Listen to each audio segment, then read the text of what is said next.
What's up guys, this is Kevin from TLD today with our full review of Halo Reach for the Xbox 360. I'm going to show you some of the new gameplay, some new weapons including the awesome golf club, as well as the new armor abilities and some of the game's modes. So we're going to jump right in here with some footage of online multiplayer.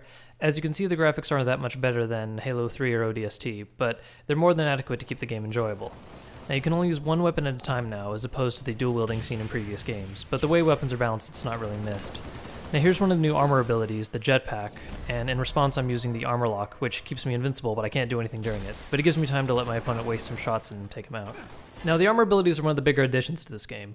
Alongside the jetpack and armor lock that we saw earlier, there's also active camo, which can screw with enemy radar, there's the hologram, which sends out a copy of yourself to distract enemies, and there's the sprint ability, which allows you to run faster than normal, which is much more useful than it sounds. Now you can pick one of these abilities from a list at the beginning of every match or whenever you respawn, and it really shakes up gameplay because it allows you to adjust your tactics based on what abilities you're using as opposed to what abilities your enemies are using more often. Now along with the armor abilities and that magnificent golf club we showed you earlier, there are a number of new and rebalanced weapons from prior games. First off is the battle rifle, which now instead of being a 3-shot burst, is now a single shot and acts more like a light sniper rifle. Replacing the old Covenant carbine is the needle rifle, which works a lot like the carbine did, except now it has the needler's ability to set off a small explosion when enough needles are shot in the same location.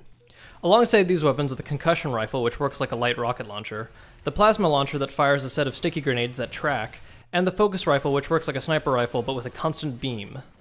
Most of the actual game modes are the same. Returning favorites like Slayer, Capture the Flag, and Infection are still there, along with a couple new ones like Invasion, which emphasizes Spartan versus Elite combat. So what this means is that you're getting the same solid gameplay as seen in previous Halo games, but shaken up just a little bit with the addition of armor abilities, which force you to change your tactics from time to time. The campaign for Reach is really short. It'll only take you about 6 to 8 hours to complete on normal difficulty. However, the developers did a really good job of fitting a number of special missions inside the short time span, including a spaceship mission whose controls are reminiscent of Star Fox 64. The plot is well written enough to hold the player's attention, though it feels a little rushed from time to time due to the overall short length of the game. However, it ends with a rather satisfying final mission whose details I won't spoil for you. The Firefight mode also makes its comeback from Halo ODST, featuring split-screen co-op or online play, where players work together to take down hordes of enemies, and is one of my personal favorite modes to play. Now while playing all of these modes, players are rewarded a number of credits that not only increase your player rank, but can also be used to purchase a number of armor customizations to change your appearance, as well as changing your voice for Firefight mode. I, for instance, chose to go with Buck, who is voiced by Nathan Fillion. Firefly fans rejoice. So overall, Halo Reach is a welcome addition to the Halo franchise. Those of you who are Halo haters, who I don't even know why you're watching this video, but it's not going to change your mind about the series, but for anyone who's a fan, you're going to love it just as much as the past ones. It's a lot of fun, definitely worth picking up. And if you haven't seen our other videos featuring Halo, including the unboxing of the Legendary Edition and our gameplay video featuring our own epic music, you should go check those out. This is Kevin for TLD today. Thanks for watching.